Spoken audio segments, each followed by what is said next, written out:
அன்பு சகோதர சகோதரிகளே, ஆண்டவராய் இயேசுவின் நாமத்தினாலே உங்களை வாழ்த்துகிறோம். இன்றைக்கு தேவனுடைய வார்த்தை பார்ப்போம். ஏசாயா 54:10.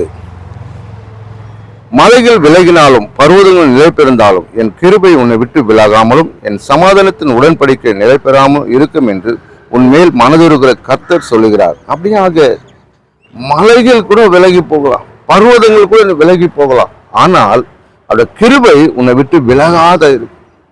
தாவீதுக்கு நித்தியமான அவர் கிருபையை கொடுத்தார். அவர் சன்னதிக்கே அந்த கிருபையை ஆண்டவர் கொடுத்திருக்கிறார். அப்படியாங்க இன்றைக்கு மற்ற மனிதர்கள்லாம் உன்னை விட்டு போகலாம், உன் சொந்த மனம் கூட உன்னை விட்டு போகலாம், நீ யாராவது நேசிக்கிற அவங்க கூட விட்டுட்டு போகலாம், ஆனால் அவருடைய கிருபை உன்னை விட்டு விலகாத இருக்கும். அவருடைய தயவு உன்னை விட்டு விலகாத இருக்கும். அப்படியாக நீ அவரே நம்பி இருக்கும் போது, அவரையே சார்ந்து இருக்கும் போது, அவர் உன்னோடு கூட இருந்து பெரிய காரியத்தை ஆண்டவர் செய்ய விரும்புகிறார். ஏனென்றால் அவர் பார்த்தீங்கன்னா உன்னோடு கூட இருக்கணும்னு விரும்புகிறார். அவர் கிருபை எப்போதும் தலைமுறையா இருக்கும்.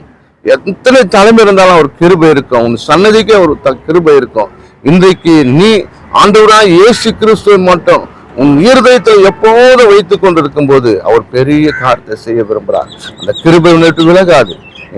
ஆண்டவர் என்னை விட்டு போயிட்டார், ஆண்டவர் என்னை விட்டு போயிட்டார், ஆண்டவர் என்னை விட்டு கடந்து போயிட்டார், என் குடும்பத்தில் இல்லைன்னு நினைக்காத. உன்னோடு கூட இருக்கிறார், உன் குடும்பத்தோடு இருக்கிறார். அந்த கிருபை உன்னை விட்டு விலகவே விலகாது. தேவன் இந்த வார்த்தையை ஆசீர்வதிப்பாராக. ஆமென்.